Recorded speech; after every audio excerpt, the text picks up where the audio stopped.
সম্মানিত দর্শক, আমন্ত্রণ ইউসিবি টু দ্য পয়েন্টে। আমি তারিকুল ইসলাম মাসুম আছি আপনাদের সঙ্গে। যেখান থেকে যুক্ত হয়েছেন শুভেচ্ছা, সবাইকে ভালো আছেন সেই প্রত্যাশা রেখে শুরু করছি আজকের অনুষ্ঠান।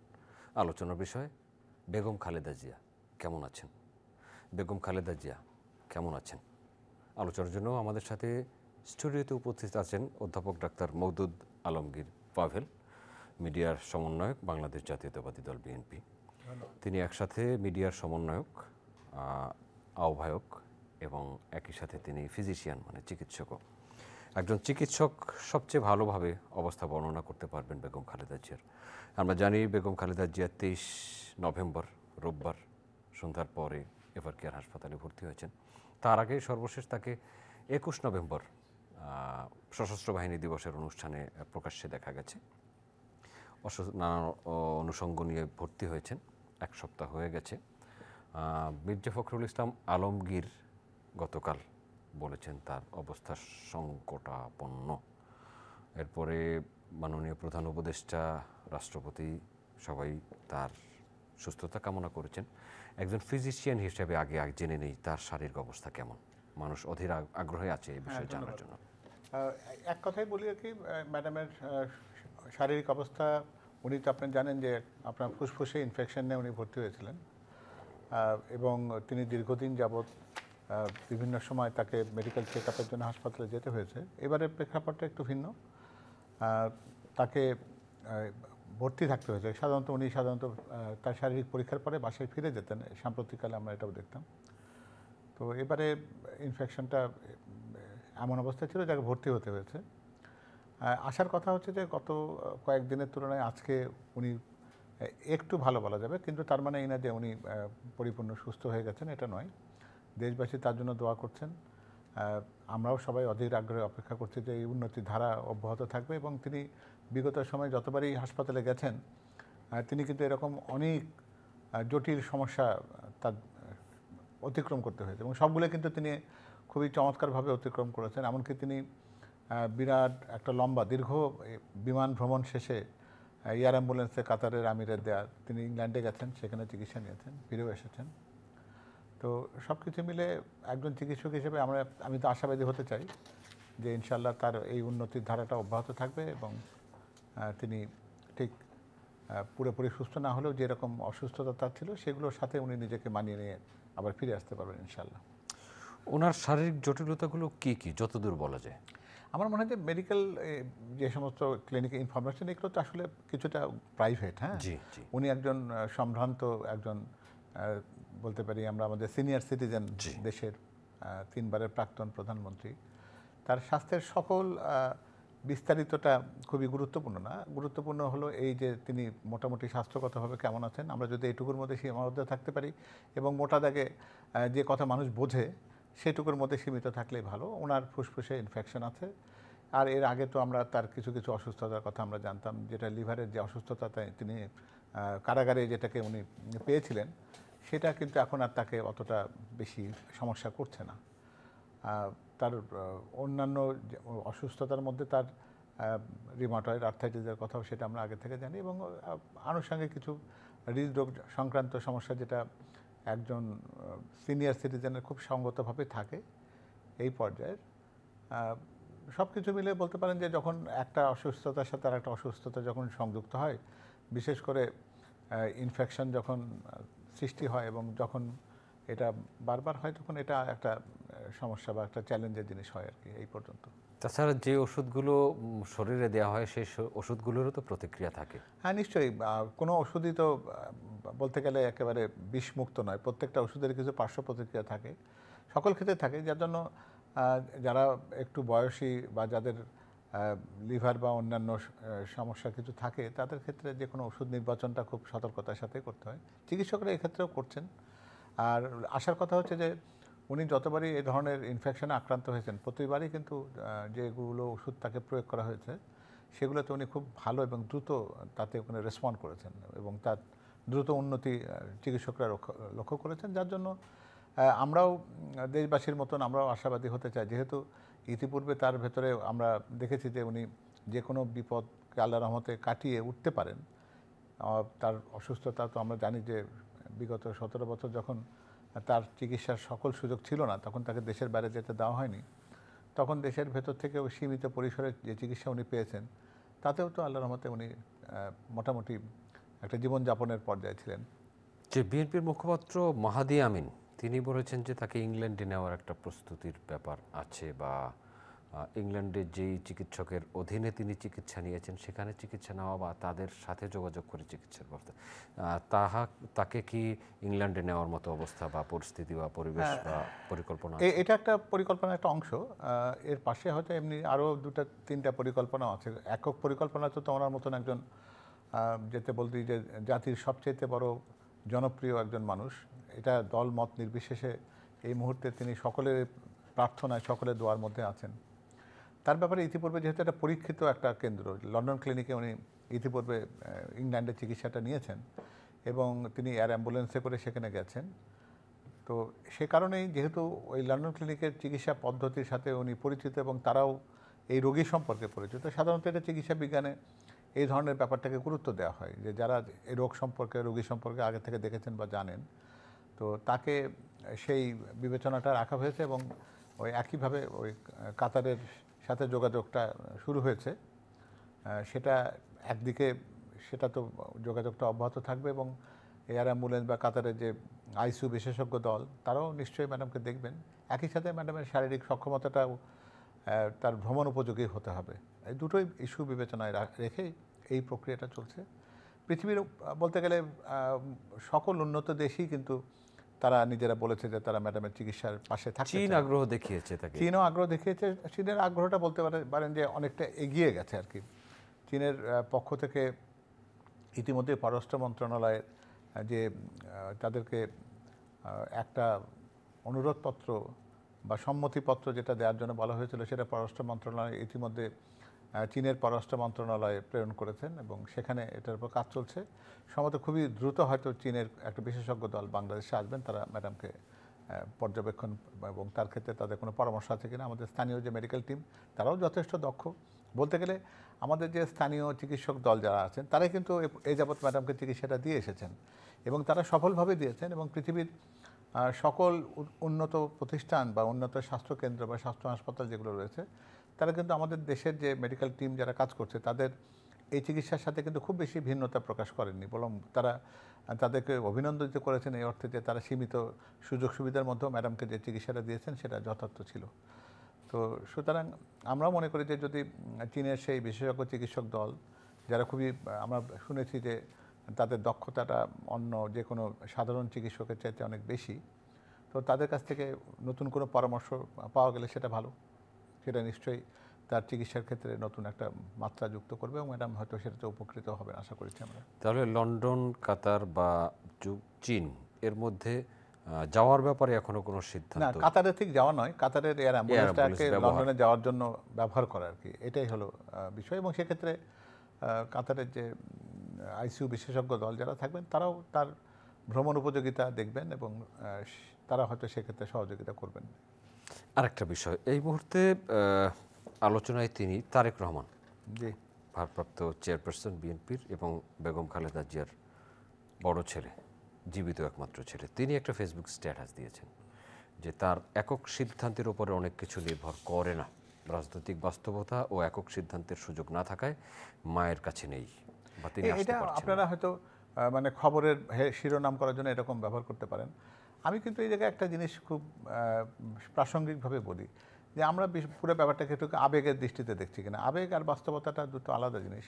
একজন রাজনীতিবিদ যিনি তো ঠিক স্বাভাবিক, তার প্রত্যেকটা সিদ্ধান্ত, প্রত্যেকটা কাজের সাথে রাজনীতির সম্পর্ক থাকবে, এটা তো আমরা এখান থেকে আলাদা করতে পারবো না।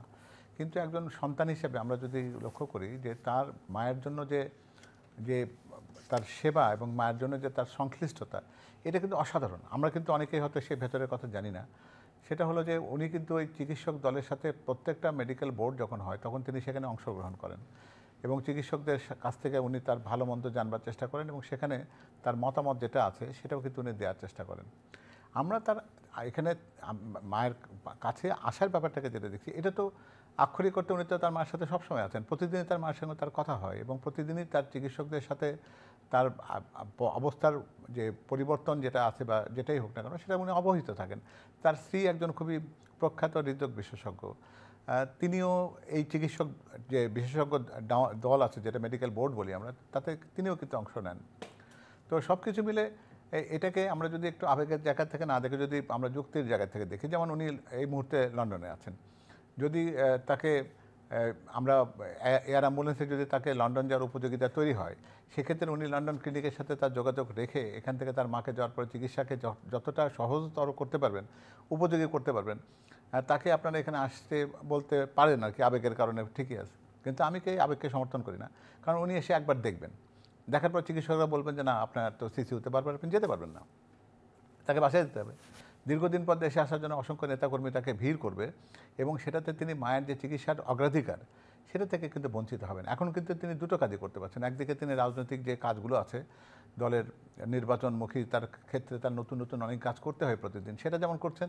আবার বাংলাদেশ সময় যখন গভীর রাত হচ্ছে, যখন লন্ডনে তখন বলতে গেলে সন্ধ্যে 6টা, সেই সময় থেকে কিন্তু চিকিৎসা সংক্রান্ত যাবতীয় কাজ পর্যবেক্ষণ করা এবং বিশ্লেষণ করা এবং সেখান থেকে সিদ্ধান্ত গ্রহণে চিকিৎসকদেরকে সহায়তা করা এবং চিকিৎসকরাও তাকে সিদ্ধান্ত নেওয়ার ক্ষেত্রে সহায়তা করতে পারেন। এবং এই যে কথাগুলো আমরা বললাম, চীনের উচ্চতর মেডিকেল বিশেষজ্ঞ দলের এখানে আসা বা কাতারের আমিরের এয়ার অ্যাম্বুলেন্স যোগ করা বা লন্ডনে যে সমস্ত ক্লিনিক আছে, বিশেষ করে লন্ডন ক্লিনিক যেখানে তিনি চিকিৎসা নিয়েছেন, এই সবগুলোর ব্যাপারে যে তিনি প্রত্যক্ষভাবে যে তার নিজের অবস্থা থেকে যে এগুলোকে এক্সপেরাইট করার, এগুলোকে দ্রুততর করার যে চেষ্টাটা বা কাজটা উনি করছেন, এটাকে আমরা ছোট করে দেখব কেন?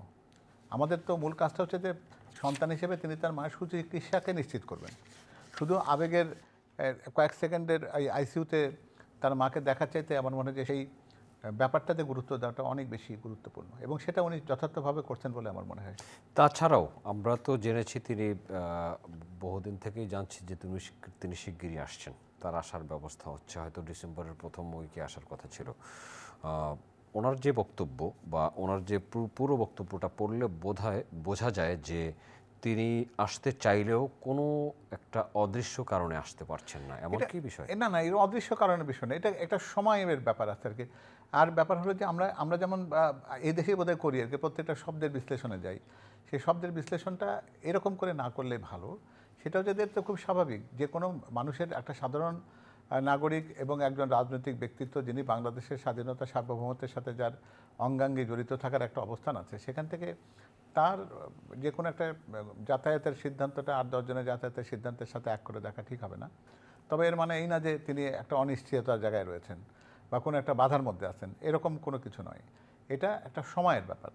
এই সময়টাকে আপনাকে পর্যবেক্ষণ করতে হবে এবং রাজনৈতিক বাস্তবতায় হয়তো এটা ঠিক যে সকল কথা তো সব জায়গায় আলোচনা করা যায় না এবং এটা আপনি এখানে ব্যাখ্যা করে বোঝাতেও পারবো না, এটা আমার জানারও এখতিয়ার নয় বা এটা ব্যাখ্যারও প্রয়োজন নেই।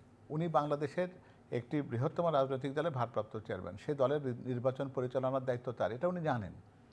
তো এটা অন্তত আমার তার বিবেচনার উপর ছেড়ে দিই। এখানে তিনি নিশ্চয়ই তার ফেরার সময়টাকে নির্ধারণ করবেন এবং কিভাবে তিনি নিজেকে দেশবাসীর সাথে সম্পৃক্ত করবেন সে বিবেচনা তার উপরই থাকুক। তারপর আমরা যখন গণমাধ্যমে কাজ করি, গণমাধ্যমের কাজ তো জনগণের সাথে রাজনৈতিক নেতাদের যে কথাগুলো ওগুলো মিলিয়ে দেখা। যখন তার বক্তব্যের পরের মানুষগুলো ফেসবুকে বা ইউটিউবে আমরা কমেন্ট দেখছি, নিউজের পেছনেও কমেন্ট দেখছি, তিনি কেন আসতে পারছেন না, নানান মানুষ নানান বিশ্লেষণ করছে এবং দলীয় নেতাকর্মীদের মধ্যেও এর একটা প্রভাব পড়ে। আমরা প্রভাবটা তৈরি করছি। আসলে একটা ব্যাপার বলতে আমাদের এখানে পরিষ্কার হওয়া দরকার, সেটা হচ্ছে যে আমরা খুব দুঃখজনকভাবে দেখছি যে আমরা সোশ্যাল মিডিয়া, যেটা অনিয়ন্ত্রিত একটা মিডিয়া, যেখানে যে কেউ যে কোনো মন্তব্য করতে পারে, মেইন স্ট্রিম মিডিয়া যেন মনে করছে যে আমি পিছিয়ে না থেকে সোশ্যাল মিডিয়াকে অনুসরণ করি। সেটা না করে আপনাকে যদি আমি একটা প্রশ্ন করি যে এই ঢাকা শহরে তো অনেকেই যারা আছেন, যার বাবা মা বা পরিবার ঢাকার বাইরে গ্রামে আছেন, তারা এখানে থাকেন, তারা যতটা ঘন ঘন বাবা মার খোঁজ নিতে পারেন, এটুকু আমি নিশ্চিত করছি আপনাকে, জনাব তারেক রহমান তার মার খোঁজ তার থেকে অনেক বেশি নেন। আর বাংলাদেশে তার ফেরার ব্যাপারটি একটি রাজনৈতিক বাস্তবতা এবং রাজনৈতিক অনিবার্য অপরিহার্য একটা বিষয়। সুতরাং এটা নিয়ে আমরা হয়তো আলোচনা করব, কিন্তু আমি আপনাকে নিশ্চয়তা দিতে পারি যে আগামী কয়েকদিন পরে এই আলোচনাটা অর্থহীন হয়ে যাবে, কারণ তিনি যখন এই বাংলাদেশে যিনি তার অবস্থানটাকে নিশ্চিত করবেন এবং দলীয় নির্বাচনের প্রচারণা যখন উনি অংশ নেবেন, তখন দেখবেন যে এই কথাগুলো ঠিক আর থাকবে না। জি, আমরা তাহলে ম্যাডামের এই অসুস্থতার কারণে তার যে প্রথম সপ্তাহে আসার আমরা যে সম্ভাবনা দেখেছিলাম, বা শুনেছিলাম ডিসেম্বরের, সেটা হয়তো নড়চড় হয়ে যেতে পারে। এটা আমার মনে হয় যে একেবারে অত সুনির্দিষ্ট করে প্রথম সপ্তাহ বা দ্বিতীয় সপ্তাহ কখনো কেউ বলেছে বলে তো আমার অন্তত জানা নেই, আমি জানি না। ওনার বলেছেন যে এটা উনি জাস্ট সুবিধাজনক যে সময়টা উনি মনে করেন। রাজনীতিতে অনেক কিছু কৌশল হিসেবে থাকে, সব কৌশল আমাদের জানারও কথা না, বা জানা থাকলেও সেটা প্রকাশিত করবারও বিষয় নয়। তো আমার মনে হয় যে এটা যেহেতু একটি রাজনৈতিক সিদ্ধান্তের অংশ, তো নিশ্চয়ই এটা সেই রাজনৈতিক বিবেচনার উপরে ছাড়া ঠিক হবে। ধন্যবাদ। একটু ভিন্ন বিষয়ে যাই। নির্বাচন, রাজনৈতিক দলের প্রধান উদ্দেশ্য নির্বাচন এবং নির্বাচনে জয়ী হয়ে সরকার গঠন করা, সরকার গঠন করে দেশ পরিচালনা করা, জনগণের সেবা করা, নীতি নির্ধারণ করা, তাই তো? আগামী জাতীয় সংসদ নির্বাচনের প্রস্তুতি সব পক্ষ থেকেই নেওয়া হচ্ছে। নির্বাচন কমিশন আজও বলেছে ডিসেম্বরের দ্বিতীয় সপ্তাহে তফসিল ঘোষণা হতে পারে। একটা মক ভোটিং হয়েছিল। তফসিল ঘোষণা হলে বিএনপির চেয়ারপারসনের এই অবস্থা, বিএনপির ভারপ্রাপ্ত চেয়ারপারসন দেশের বাইরে, এখানে অন্য কেউ কি দায়িত্ব পালন করবেন তাদের পক্ষ হয়ে? না, এরকম তো কোনো প্রয়োজন নেই। বিএনপি ভারপ্রাপ্ত চেয়ারম্যান তো দায়িত্ব পালন করছেনই। উনি আপনার কি তার যেই অবস্থান যেটা বলেন, রাজনৈতিক অবস্থান যেটা বাংলাদেশের রাজনীতির ক্ষেত্রে, তাকে কি আপনি কোনোদিন অনুপস্থিত দেখেন? আমার তো মনে হয় না। আপনাদের মিডিয়া বা আপনাদের সংবাদপত্র বা টেলিভিশনের চ্যানেলের খবরের শিরোনাম যদি দেখি, তা আমার তো মনে হয় যে জনাব তারেক রহমান প্রতিদিনই কোনো না কোনোভাবে রাজনৈতিক যে সংবাদের শিরোনামে আছেন। এবং সেটা যখন উনি সামাজিক অনুষ্ঠান করছেন বা রাজনৈতিক অনুষ্ঠান করছেন বা জনকল্যাণমূলক কোনো প্রোগ্রাম করছেন, সব কিছুর সাথে তো উনি প্রতিনিয়তই কোনো না কোনো প্রোগ্রামের সাথে উনি সংশ্লিষ্ট আছেন। এবং আমি আপনাকে এটাও নিশ্চিত করি, আগামী 1 তারিখ থেকে বাংলাদেশ জাতীয়তাবাদী দল বিজয়ের মশাল নামে একটি প্রায় বলতে পারেন 2 সপ্তাহব্যাপী একটা অনুষ্ঠান, যেটি বাংলাদেশের মুক্তিযুদ্ধ, স্বাধীনতা যুদ্ধ, শহীদ রাষ্ট্রপতি জিয়া রহমান সাহেবের তার সাথে সংশ্লিষ্টতা, সকল মুক্তিযোদ্ধা এবং জুলাই যুদ্ধের যে নতুন প্রজন্ম তাদের সাথে সেতুবন্ধন রচনা করার ঠিক বিবেচনাটা মাথায় নিয়ে প্রকৃতপক্ষে জনগণ যে তাদের ইচ্ছার প্রকাশ যে কোনো একটা বিজয় বা বিপ্লবের মাধ্যমে করতে পারেন, সেই মহান দুটি ঘটনাকে আমরা একীভূত করে চট্টগ্রামের কালুরঘাট থেকে 1 ডিসেম্বর এটি ঠিক তার যাত্রা শুরু করবে এবং এই প্রত্যেকটা প্রোগ্রামের সাথে জনাব তারেক রহমানের সংশ্লিষ্টতা থাকবে। তো সুতরাং ঠিক এইখানে আনুষ্ঠানিক নির্বাচনী প্রচারণাই বলি বা যেটাই বলি, বিএনপি রাজনৈতিক নির্বাচনী প্রচারণা কিন্তু শুধুমাত্র ভোট চাওয়ার মধ্যে সীমাবদ্ধ রাখেনি। তারা মনে করেন যে মানুষের কল্যাণের জন্য যে কাজগুলো করা দরকার সেটাও রাজনীতির অংশ। মানুষের ইতিহাস, ঐতিহ্য এবং সত্যিকারের যে বিকৃত ইতিহাস 17 বছরে মানুষের মধ্যে প্রতিষ্ঠিত হয়েছিল, তরুণ প্রজন্মকে জানানো হয়েছিল, তাদেরকে সঠিক ইতিহাসের কাছাকাছি আমাদের সত্যিকারের মুক্তিযুদ্ধ, স্বাধীনতা যুদ্ধে কার কোন অবদানটা ছিল সেটাও জানার একটা প্রয়োজন বোধহয় আছে। সেই লক্ষ্যে বিএনপি কাজ করছে এবং সেটার সাথে জনাব তারেক রহমানের শতভাগ সম্পৃক্তি রয়েছে। আমরা এই নির্বাচনের আগে নির্বাচনগুলোতে দেখেছি সিলেট থেকে হজরত শাহজালাল শাহপরানের কবর জিয়ারতের মধ্য দিয়ে নির্বাচনী প্রচারণা শুরু হতো। এবারও কি তাই হচ্ছে? আমরা সবাই সিলেটকে খুবই একটা বিশেষ জায়গায় রাখি, কারণ আমিও বোধহয় এরকম আছে যে সিলেট এক আসনে যারা যেতেন তারাই বাংলাদেশে সরকার গঠন করেন, এরকম একটা জনশ্রুতি সব জায়গায় আছে। এটা শহীদ রাষ্ট্রপতি জিয়া রহমান করতেন, আমাদের দেশনেত্রী বেগম খালেদা জিয়াও নির্বাচনী প্রচারের ক্ষেত্রে এটা করেছেন। সেই আওয়ামী লীগও করতো। হ্যাঁ, আমার মনে হয় সেটি এই ধারাবাহিকতা অব্যাহত থাকার সম্ভাবনা রয়েছে। এটা জনাব সেটা আনুষ্ঠানিকভাবে নির্বাচনী প্রচার জনাব তারেক রহমান সাহেব যখন আসবে তখন সেটাকে হয়তো সেই মাত্রা সেটার সাথে সংযুক্ত হতে পারে। সেই আনুষ্ঠানিকতা বলি বা তার সেই সুফি সাধক বা আমাদের সেই ধর্মপ্রচারক, সেই মহান ব্যক্তি হযরত শাহজালাল রহমতুল্লাহ আলাইহি, তার মাজার জিয়ারতটাকে বিএনপি সম্মানের সাথে সবসময় দেখেছে তার প্রতিষ্ঠাকাল থেকে। সেটাও আগামীতে নিশ্চয়ই অব্যাহত থাকবে। নির্বাচনে মনোনয়ন কিছু দেওয়া হয়েছে 236টি আসনের, আবার 37 থেকে একটি স্থগিত করা হয়েছিল 36টি। এখন বিভিন্ন জায়গা থেকে আমরা খবর পাচ্ছি, যেহেতু গণমাধ্যমে কাজ করি, মনোনয়ন পরিবর্তনের দাবিতে মিছিল হচ্ছে। আবার গণমাধ্যমে কোথাও কোথাও লেখাও হচ্ছে, একটা নির্দিষ্ট সংখ্যা উল্লেখ করেও বলা হচ্ছে। এমন কি কোনো সম্ভাবনা আছে? কিছু কিছু জায়গায় হয়তো বিবেচনা হতেই পারে, কারণ আমাদের মহাসচিব যখন তালিকাটি প্রকাশ করেছিলেন তিনিও বলেছেন যে এটা প্রাথমিক তালিকা ঘোষিত হচ্ছে। সেখানে যদি মাঠ পর্যায়ের চিত্র যদি দেখা যায় যে আমাদের নির্বাচনে ভালো ফলাফল করার জন্য বিকল্প রয়েছে, একটা তুলনামূলকভাবে ভালো বিকল্প, দল হিসেবে তো বিএনপি সেটা গ্রহণ করতেই পারে। আর এর পাশাপাশি আমাদের জোটের যে সমস্ত জোট সঙ্গী আছে তাদের জন্য বিএনপির একটা প্রতিশ্রুতি বরাবরই ছিল, সেটা স্বৈরাচার বিরোধী আন্দোলনের সময় যা ছিল সেটা এখনও অক্ষুণ্ণ রয়েছে।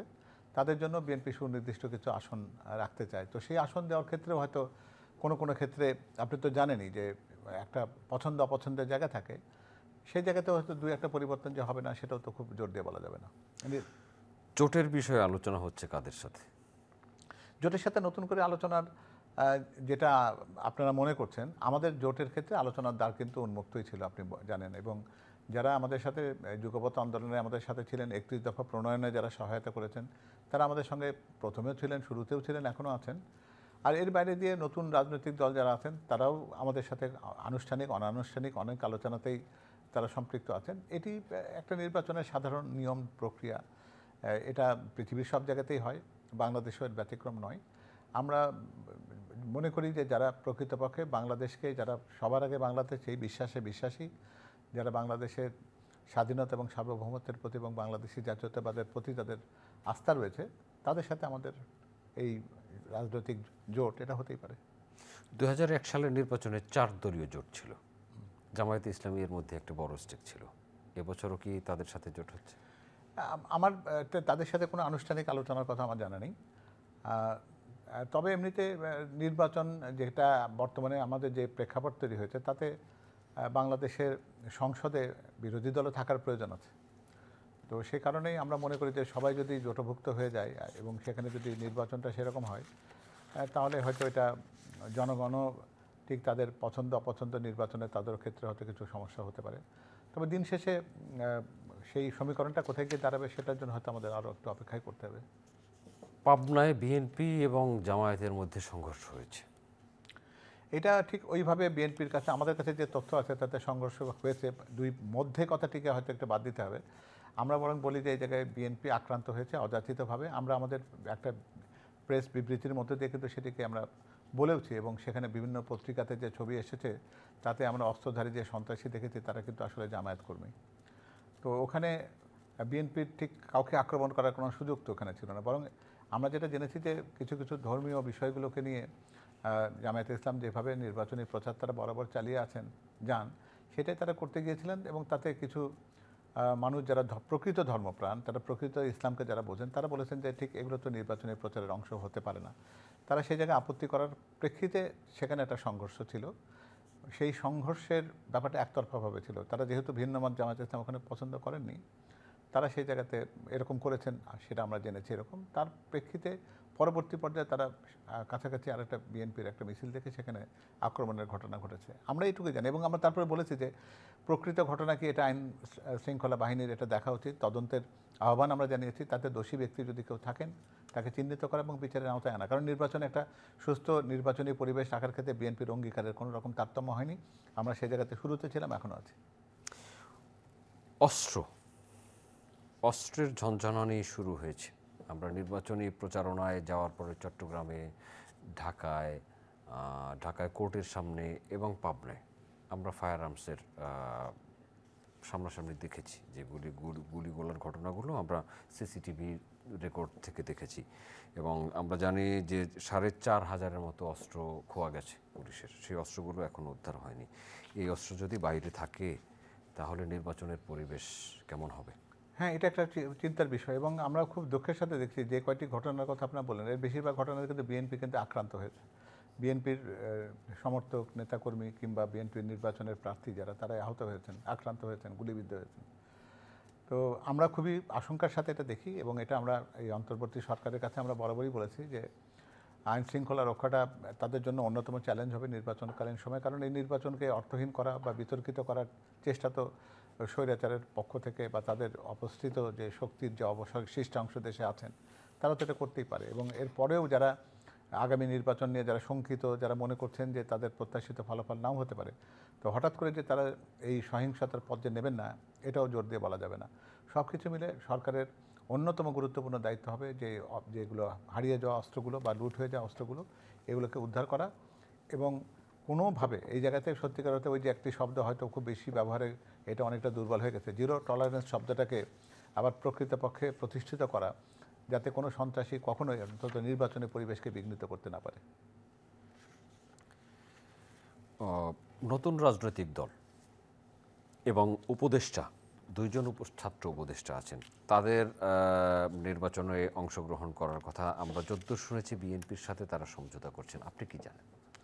বিএনপির সমঝোতা করার দরকার তো নেই। আমরা মনে করি যে যেটা আমরা ২৪-এর যে গণ অভ্যুত্থান যেটা হয়েছে সেই স্পিরিটকে কিন্তু বিএনপি সর্বতভাবে সমর্থন করে। কারণ বিএনপি জানে যে ১৭ বছরে যে আগ্নেয়গিরির উত্তাপ একটা বিস্ফোরণ এবং একটা অগ্নুৎগরণের জন্য অপেক্ষা করছিল, সেটা ২৪-এর জুলাই গণ অভ্যুত্থান সেই সুযোগটা করে দিয়েছে। সেই কারণে জুলাই গণ অভ্যুত্থানে বিএনপির অংশগ্রহণ, বিএনপির সেই ওনারশিপ সবটাই কিন্তু সতত রয়েছে। তো ন্যাচারালি বিএনপি এই দলটি যখন প্রথম আত্মপ্রকাশ করেছে, আমাদের ভারপ্রাপ্ত চেয়ারম্যান জনাব তারেক রহমান প্রথম দিনই কিন্তু তাদেরকে অভিনন্দিত করেছেন। তো আমরা মনে করি যে এটাই আগামী প্রজন্মের, আগামী এই তারুণ্য ভবিষ্যতের বাংলাদেশের রাজনীতিতে তারা নিশ্চয়ই একটা ভালো জায়গা করবেন, এটা আমাদেরও প্রত্যাশা। এবং আমরা সুস্থ রাজনীতির ক্ষেত্রে মনে করি যে সুস্থ রাজনৈতিক চর্চায় যারা আদর্শিক রাজনীতি করেন সেরকম রাজনৈতিক দলের থাকা উচিত।